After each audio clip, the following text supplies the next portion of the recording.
What's up, guys? It's Brad Gale again, coming at you live with another video. Just a quick one today. Just wanted to cover good impressions and strong relationships and why they're so important in 2017 and today's world. So happy Tuesday today. Hopefully you had a great day. It's a bit dull here in Melbourne, but things are happening behind the scenes, which is really exciting. Met some really good people today online, reached out to me, answered some questions, which is really cool, and just made an impact on some cool people's lives, which is really rewarding and really good to see. So today's topic, good impressions and strong relationships, why they're so important. Now, in the social media world, it's a different world than what it was 2 years ago, let alone 5 years ago, let alone when I was in high school, which is 10 years ago. Wow, 10 years ago. 11 years ago, oh my god. So, you remember back in high school, about 10, 11 years ago, for people around 28, 29, 30 years old, there was a bit of social media. It was like MSN Messenger or MySpace or stuff like that. Facebook wasn't really created then yet. I wasn't really popular then yet. There was so much influence, so much importance on having strong relationships with people. A lot of people weren't hiding behind the computer back then. Yeah, like I'd chat to friends and stuff after school, just on the messenger, but you couldn't upload photos and comment, share, stuff like that. So it's an absolutely different world today, and it's so important to emphasize that building relationships is imperative. It's crucial, and it's so vital in terms of social relationships and in business and stuff like that. You got to have trust. You got to have loyalty in 2017.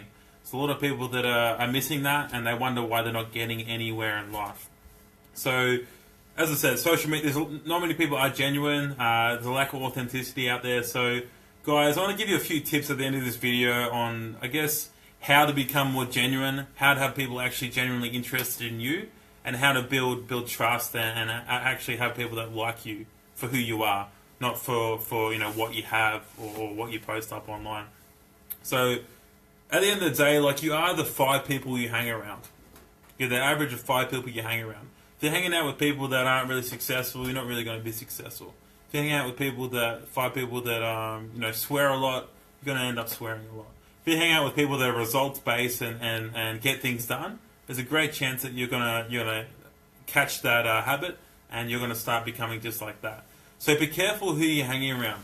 As I said, you can change your friends or you can change your friends. You gotta understand that your network is your net worth. And leaving high school, I understood that, it was great to have friends here in sport and after school, stuff like that, but they weren't as hungry or ambitious as me. They weren't really wanting the same things I wanted in life. I needed to change my circles up.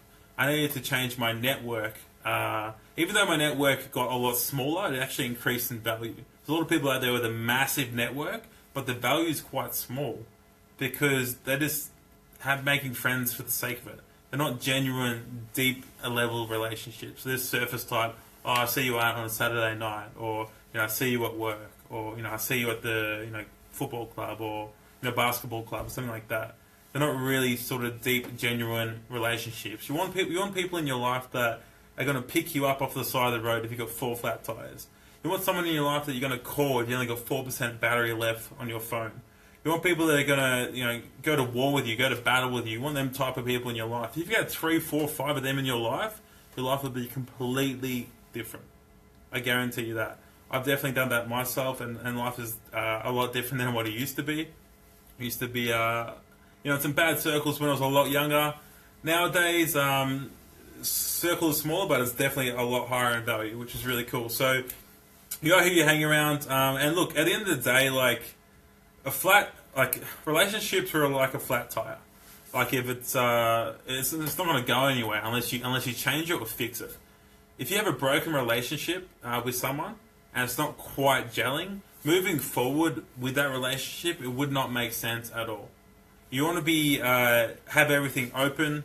You want to be communicating effectively, and you want to just call elephants out in the room and just be honest and open and raw and real in relationships. There's nothing worse than hiding something or not speaking openly and being honest in what you truly feel in a relationship, because it's only going to hinder it or drag it back a lot sooner. It's going to have this dead weight.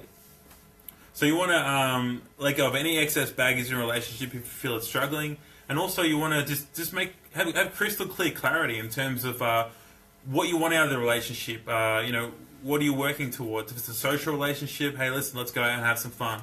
If it's a love relationship, hey, listen, let's go. This is what I'm looking for. Marriage, kid, all that sort of stuff.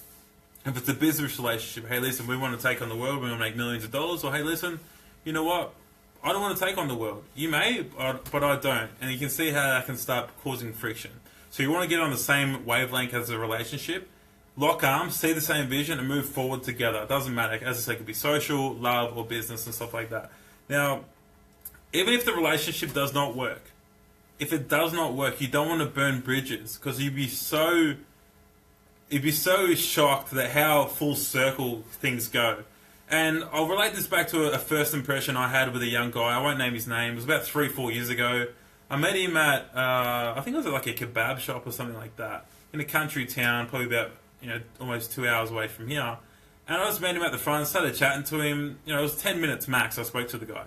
Didn't know him at all. Didn't know him from Bob. But we're out there just having some food, this and that. And he was sort of lost in life. He didn't know really where he wanted to go. He was down and out, and he sort of just stuck. Just didn't know who he was or where he wanted. So I had a 10-minute chat to him, just being myself, being positive, giving advice and stuff like that. Because I was in a pretty good position at that time, and obviously mentally. And I didn't really know at the time, but I just shared my thoughts and my view on life and where I was heading and the struggles that I went through. I was vulnerable. So I wasn't just like grilling him. I was vulnerable. I shared stuff about myself. And then that allowed him to open up even more. That's a key tip there. So he was sharing about him, and then I shed light on, how I got out of a certain situation, because it was very similar to his. Fast forward 3 to 4 years later, he sends me a text message. Hey mate, how you doing? I'm like, hey, I'm really good. What's up? He goes, what are you up to? I'm like, the same thing I was doing when I met you. Kicking goals, killing it, doing well. He's like, okay. And he sends me this sort of long essay of a message. I go, hey, listen, I haven't been really doing well. I remember, I was trying to get into a TAFE course when I spoke to you last time. I started another one. I did it for a week and a half and I bailed. I wasn't really invested in it. And he goes, look, I'm sort of pretty much hit rock bottom and I just don't know what to do. So I thought I'd reach out to you, meaning me, because you are always positive and you really had a positive outlook on life and you really gave me some great advice. So I just wanted to get some more advice and more pointers. And receiving that message in the morning, I was like, wow. Having a good first impression or an impression on someone and making an impact on someone is so powerful. Especially when it's person to person. They can see you. They can see you're real. They can see that you're genuine. They can hear your passion, excitement, your tonality. That is so lost in today's world because everyone's stuck behind a keyboard or a phone. You can't have that emotional connection with someone. They can't read your tonality. There's so many arguments that happen through text because they can't read if someone's annoyed or they're excited. I can guarantee you everyone's done that. If you have a girlfriend or just someone at work or whatever, you just can't pick up tone through text. Don't be scared. Pick up the phone. Use voice clips if you have to. If you're lazy, use a voice clip on Messenger, on Facebook Messenger. Call people. Be genuine. Be open. Be raw. Be real. Let them hear your voice because that's what makes you you. And that's going to make you more genuine, authentic, and build trust and have loyalty with people. So you want to have a deeper understanding of someone. So many people, I'll give you 3 tips. I'll give you 3 tips real quick in closing. And I'll do other videos on trust, loyalty, and stuff like that, and how to have someone like you in 90 seconds or less. So I'll do a few tips like that, but I'll give you 3 right now. Number 1, when you meet someone, remember their name. Remember their name. That's so important. Remember how you spell it, and remember who it is. If you can't remember someone's name, oh, I'm bad with names, this and that, get good at remembering names. If you, let's just say Bob, right? So you want to rhyme that, relate that to someone else. Like if it's Bob, and maybe he's a builder, right? Bob the builder, right? Or Brad, you want to just go, okay, Brad, he's got brown hair, something like that. You just want to relate something to that, and it's so imperative that you do that. So remember their name, number 1. Number 2, listen to understand, not listen to hear. If someone's talking to you, listen to them, understand them, respond, repeat what you said back to them. You don't want to just be like, oh yeah, no, it's good, awesome, yeah, cool. You don't want to be like that. Put down your phone, put it in your pocket. You can check your notifications later. Understand, have eye contact, have proper body language, have posture, and listen to them, understand them, nod, look at them in the eyes, and repeat back to them. Go, oh wow, I didn't know you did that. That's cool that you did this, this, and this. Do all that sort of stuff. And number 3, have them talk about themselves. That's so important. There's so many people that want to get people to like them by talking about themselves. Oh yeah, I did this and did this. Do you like me yet? If you want someone to like you straight away, or like you a lot quicker than normally, get them talking about themselves. That's so important. Get them talking about themselves and listen to them. And as I said, be genuine and be genuinely interested and listen to what they have to say. Ask questions about them. Ask quality questions.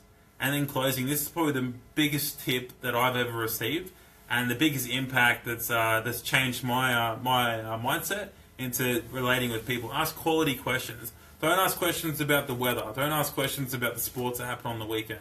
Don't ask questions about I've deleted all those questions from my brain, but you get what I'm saying. Weather, traffic, stuff like that. It's just so surface type general BS. You don't want to ask questions like that. You want to ask questions like, hey, listen, family, you have brothers and sisters. Where'd you grow up? What do you do? Occupation. What's your passion? What are you good at? What are you bad at? Understand their weaknesses, their strengths, stuff like that. And also, you want to. And I'll cover personality types and what temperament they are and stuff like that. I've got a couple more notes here. Personality types, love languages, likes, dislikes, stuff like that. I'll cover that on a later video. It's been actually requested. So I'll cover that probably Thursday night. I'll cover personality types and love languages, stuff like that. A few tips to keep your love language firing and take it to the next level. And obviously how to almost mind read and understand people's personalities and how to talk to someone. People are extroverted, introverted, task orientated or people orientated. There's a lot of different people out there, so I'll cover that in the next video. So stay tuned for that one. But as I said, ask quality questions. Ask questions about their passion, the recreation, what excites them, what gets them fired up. Deeper sort of questions. You want to be asking questions like that to form and cultivate and create strong relationships. It's so important today's day in world, guys, especially in 2017. Go out there, think of some different questions to ask people. Don't ask the same mundane questions like traffic and weather and stuff like that, which I mentioned before. Try something different, because if you don't try something different, you keep doing the same thing over and over again, you're going to get the same result. And it's called insanity, right? Einstein said it best. Now, that's pretty much it for me, guys. I just wanted to say, it's amazing how much of a first impression could impact someone's life, and it can come full circle. Like that story before, that guy got back to me 3 years later. 3 years later. And I was still stuck in his mind for him to reach out to me. So I don't think every contact is just worthless. Even if it's 2 or 3 seconds, you can make a massive, massive impact on someone's life. And who knows, they might even pay it forward one day, and the world will be a better place. So that is it for me, guys. Let's all continue to be the absolute best version of ourselves. If it added value, like, comment, share, tag someone. On Thursday night, I'll be covering personality types, love languages, stuff like that. How to strengthen relationships that are already there and put gasoline on that fire and just skyrocket to the next level. I want to cover that. So as I said, guys, that's it for me. Let's all continue to be the absolute best version of ourselves. I'll see you next time.